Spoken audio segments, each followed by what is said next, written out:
이 401k, SEP, IRA, 솔로 401k 등등인데 이게 뭐냐? 개인 또는 비즈니스 오너들이 택할 수 있는 은퇴 계좌의 종류에 대해서 다시 한번 짚어보려고 합니다. 연말이고요. 이제 은퇴 계좌, 이거를 뭐 퀄리파이드 플랜이라고 부르는데요. 퀄리파이드 플랜이라는 것은 정부가 이러한 은퇴 계좌를 설립하고 여기에 돈을 옮기는 것에 대해 세제상의 혜택을 주죠. 퀄리파이드라는 것은 이러한 혜택을 받을 자격이 되는 계좌를 말하는 건데요. 그 종류를 알아보자라는 거죠. 왜? 금년에 소득이 이제 연말이 되니까요. 나오는데 여기서 내가 다 지출하지 않고 어차피 내가 투자하는 목적으로 쓰고 나는 은퇴를 위해 대비하는데 나는 이 투자할 거야 라고 하는 사람들이 Qualified Retirement Plan 설정하고 거기에 자산을 옮김으로써 현재 금년도의 그 Current Taxable Income, 이 과세 대상 소득을 줄이고 결과적으로는 세금을 줄이는데 써먹을 수 있기 때문에 굉장히 중요한 사안인 거고, 지금 알아두고 늦기 전에 이러한 은퇴 계좌를 만들어서 여기에 불입하는 게 필요하다는 얘기잖아요. 그 내용을 한번 보죠. 스몰 비즈니스 오너입니다. 지금 와이프와 같이 둘이서 비즈니스를 하고 있는데요. 조만간 직원도 고용하면서 사업을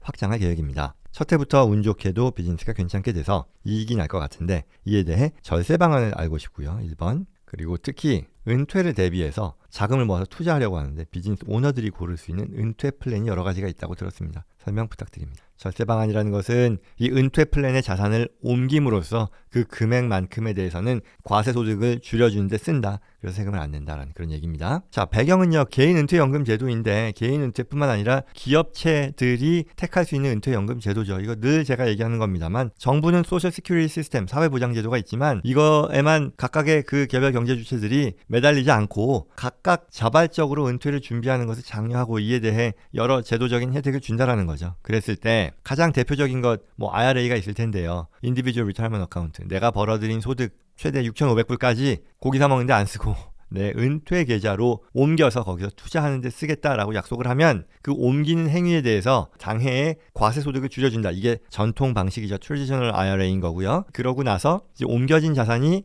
투자되고요. 투자돼서 벌어들이는 투자 소득에 대한 것들이 세금이 붙지 않는 거예요. 언제까지? 내가 은퇴 이후에 60세 이후에 은퇴해서 찾기 시작할 때까지. 그러니 굉장히 유용한 투자 계좌라고 할 수 있겠죠. 정부가 혜택을 주는 제도라고 볼 수 있어요. 활용해야 되고. 그리고 이제 Roth는 뭐냐? 내가 불입하는 금액이 당해의 소득을 줄이는데, 과세 소득을 줄이는 데는 쓰지 못하지만, 그렇게 해주지는 않지만 대신에 이게 투자돼서 불어나면 그 소득에 대한 것도 비과세, 그리고 그 자산을 내가 60세 이후에 은퇴 소득으로 찾았을 때에도 비과세.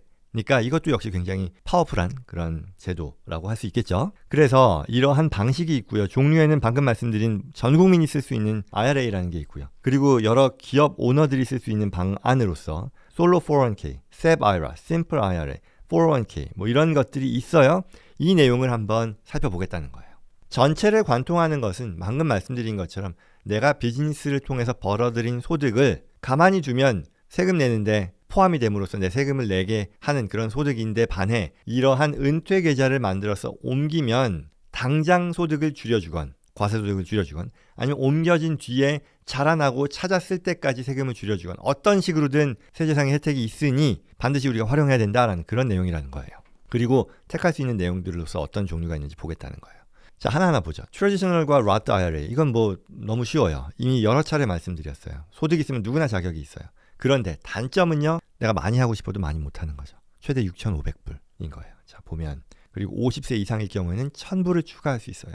그리고 이러한 IRA, 트래디셔널 또는 Roth에 대해서 타겟은요. 모든 개개인들, 미국에서 earned income이 있는 이 사업소득, 근로소득이 있는 모든 사람들은 누릴 수 있는 혜택이고요. 단, 뭐 라트 같은 경우는 뭐 소득이 일정 금액을 넘어서면 불입하는데 한계가 있다는 건 있고요. 뭐 오늘은 그 얘기는 더 안 할게요. 아무튼 이게 모두가 활용할 수 있는 이런 리타이먼트 플랜이다라고요. 그 다음으로요. 솔로 401k라는 게 있어요. 이건 뭐냐면요. 비즈니스 오너가 자기 회사, 자기 그 사업체에 이제 활용할 수 있는 리타이먼트 플랜 중에 하나인데 자격이 있어요. 뭐냐? 배우자를 제외한 다른 직원은 없어야 돼요.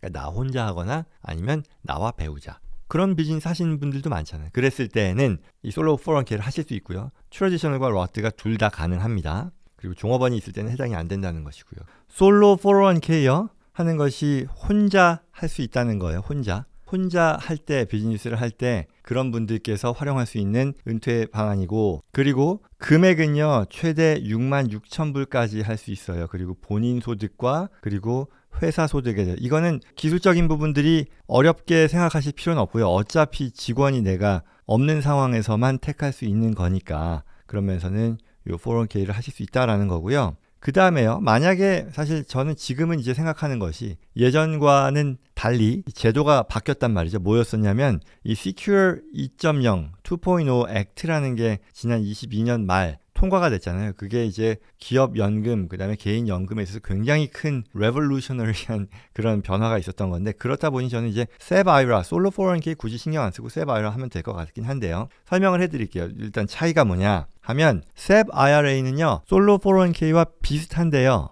비슷한데 직원이 있어도 할 수 있다예요. 그런데 고용주 입장에서 추가로 부담해야 되는 게 있어요. 뭐냐? 그 직원에 대해서도 무차별적으로 내가 혜택을 제공해야 돼요. 예를 들어 솔로 401k는 내가 회사를 운영하면서 직원이 없어요. 내가 급여를 받고 급여의 일부를 내 은퇴 계좌인 솔로 401k로 옮기면 뭐 트래디셔널 방식으로 하면 소득 줄고 나는 또한 거기 옮겨진 자산을 계속해서 세금 내지 않고 투자 소득을 낼 수 있고 은퇴 이후에 가져가는 그런 트래디셔널 방법이 되겠고요. 그런데 SEP IRA는요. 직원이 있단 말이에요. 그러면 똑같은 방식으로 회사가 그러한 리타이먼트 플랜에 돈을 넣어주는 거예요. 그러면 차이가 뭘까요? 직원들에 대해서도 해줘야 되잖아요. 무차별적인 자격 조건이니까 오너, 인플로이, 오너뿐만 아니라 직원들까지도 직원들이 많아지더라도요. 반드시 해야 되는 거죠.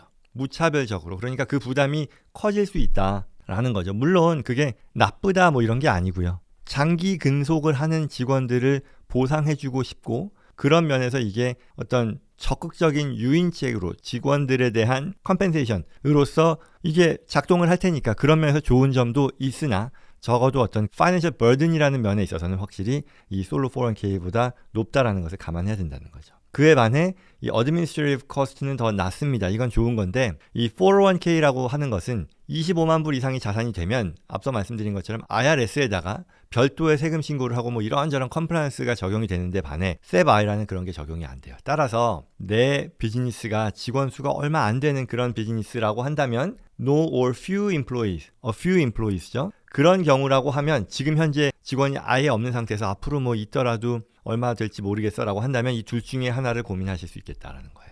제가 이걸 모르는 분들의 경우를 놓고 보면 이 용어가 너무 어렵다 보니까 이게 무슨 뭐 리타이먼트 플랜은 뭐고 뭐 이렇게 종류가 많고 하는데 그렇게 어렵게 생각하실 거 없고요. 내가 벌어들인 소득을 아무것도 안 하면 벌어들인 소득에 대해서 소득세를 낼 텐데 그거 마치 우리가 IRA에다가 옮기듯이 회사 차원의 리타이먼트 플랜을 만들어서 금융기관에 계좌 만드는 거예요. 회사의 돈을 그쪽으로 옮김으로써 회사가 그 옮긴 돈만큼을 당해의 소득에서 과세소득에서 줄이는데 쓸 수 있다는 거. 그러니 세금을 덜 낼 것이고요. 이거는 퀄리파이드 플랜이니까 옮겨진 계좌, 투자 계좌에서 불어나는 건 다 텍스를 부담하지 않고 불어나게 된다는 이런 혜택을 누린다라는 거죠. 그 종류가 몇 개가 있을 뿐이지만 컨셉은 동일하다. 그리고 직원이 얼마 없을 때는 솔로 401k 또는 SEP IRA를 선택한다라는 얘기고요. 세 번째, 네 번째요. Simple IRA하고 401k 같이 비교할게요. Simple IRA는요. 다른 게 아니고 그냥 401k의 스몰 버전이라고 보면 돼요. 자, 보면요. Simple version of 401k라고 해요. Administrative cost가 낮아요. 그러니까 일반 401k, 401k 제도를 바로 하는 것보다는 비용이 더 낮다는 얘기예요. 그리고 트래디셔널 방식, 로스 방식 둘 다 가능해요. 원래는 로스가 안 됐었는데 2023년, 22년 Secure Act에 따라서 바뀐 거예요. 그래서 만들 수 있고 근데 여기서 중요한 게 있어요. 또 일반 401k하고 차이가 있는 것이요. 고용주가요. 매칭을 해주는 게 강제 조항이에요. 반드시 해줘야 해요. 일반 401k만 해도 회사가 종업원이 불입하는 금액에 대해서 매칭을 반드시 해줘야 되는 규정이 없거든요. 예를 들어 내가 3% 매칭을 인플로이어가 회사가 해준다라고 하면 종업원이 불입하는 금액, 그 종업원의 급여가 연봉이 뭐 10만 불이라고 할게요. 그러면 그 종업원이 본인의 401k 계좌에 불입을 하는 데 있어서 3,000불까지 불입하는 데 대해서는 왜 그 본인의 연봉 10만 불 곱하기 3%니까 3,000불이잖아요. 그 금액만큼은 회사가 매칭을 해주는 거를 말하거든요. 그게 회사의 매칭 제도인데 이게 일반 401k에서는 맨데토리가 아니에요. 의무가 아닌데 심플 IRA에서는 이게 의무 조항이다라는 거죠. 그건 알아야 된다는 거예요. 그리고 차이는 심플 IRA는요. 종업원 본인에 대해서 15,500불까지를 불입할 수 있고요. 일반 401k는요. 22,500불까지예요. 그리고 정확하게는 애프터 텍스로 불입할 수 있는 게 더 되니까 최대 66,000이에요. 그러니 심플 IRA하고 401k의 가장 큰 차이는 불입 금액의 차이다라고도 볼 수 있는 거예요. 관리비가 더 싼 대신 그쵸? 심플 401k, 심플 IRA라고 부르는 것은 관리비는 싼 대신 고용주의 강제 매칭 규정이 있고 그리고 각각의 개개인이 넣을 수 있는 그 텍스 베네피셜한 그 어카운트에 넣을 수 있는 금액이 더 낮다라는 거. 레귤러는 그보다 더 높은 금액 그리고 어드민 커스트는 좀 더 들지만 그러나 훨씬 더 높은 금액의 불입금 혜택을 누릴 수 있다라고 볼 수 있는 거죠. 그래서 그 내용을 감안해서 이런 거죠. 사업장에서 각각의 종업원들이 은퇴연금을 IRA는 너무 적으니까 그 이상으로 할 수 있는 그런 환경을 제공해 준다라는 차원에서 이것도 굉장히 큰 인플로이 베네핏이거든요. 거기다 이제 매칭까지 들어가면 더 좋은 거고요. 매칭이 없다 하더라도 이 각각의 직원들이 개개인의 은퇴 플랜 플러스 이 세제상의 혜택을 더 누릴 수 있는 그런 제도를 확보해 준다는 차원에서 이런 제도를 회사가 하는 게 중요하죠. 그렇게 선택할 수 있다라는 거고요. 그다음에 마지막으로 Defined Benefit. 뭐 이걸 전문적으로 얘기하자면 그동안에 지금 얘기한 것들은 뭐 다 Defined Contribution이고 이제 Defined Benefit은 다른 거고 뭐 이런저런 얘기가 있는데 그건 제가 말씀드릴 필요는 없을 것 같아요. 수준이 너무 높아지니까. 간단하게는 비즈니스 오너 입장에서는요. 이런 거 있잖아요. 내가 돈을 충분히 잘 벌고 있어요. 컨시스턴하게 계속해서 잘 벌고 나는 지금 당장 이 돈 다 쓰고 싶지 않고 은퇴를 위해 나는 충분히 계좌를 만들어서 은퇴 계좌를 만들어서 옮겨도 돼.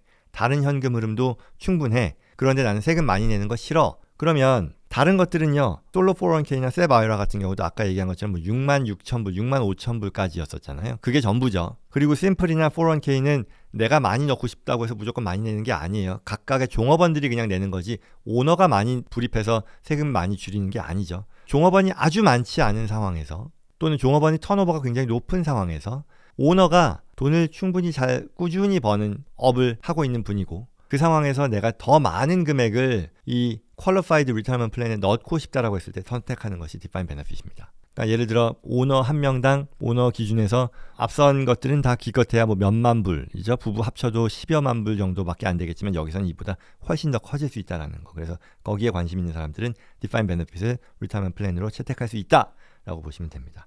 가장 불입 금액이 높은 방식인 거죠. 종업원 수가 적고 고소득인 경우, 지속적인 고액의 불입이 가능할 경우에 선택한다라는 거예요. 그래서 결국은 비즈니스 오너들이요, 요 각각의 가능한 방법들 중에 하나는 꼭 선택해서 이거는 리타이어먼트 어카운트를 만드는 거고요. 옮겨진 금액을 또한 어딘가에 투자하셔야 됩니다. 그러니 이게 투자가 됐다라는 것이 아니라 나는 세금을 줄일 수 있는 그러한 그 계좌로 옮겼다라는 것으로 이해하고요. 그 다음에 돌아서서 이 옮겨진 자산을 현금을 어디에 투자할지는 또한 결정해야 되는 것이고요. 어찌됐건 23년도 이어엔드 텍스 플래닝 차원에서 꼭 필요한 내용이다라고 말씀드립니다.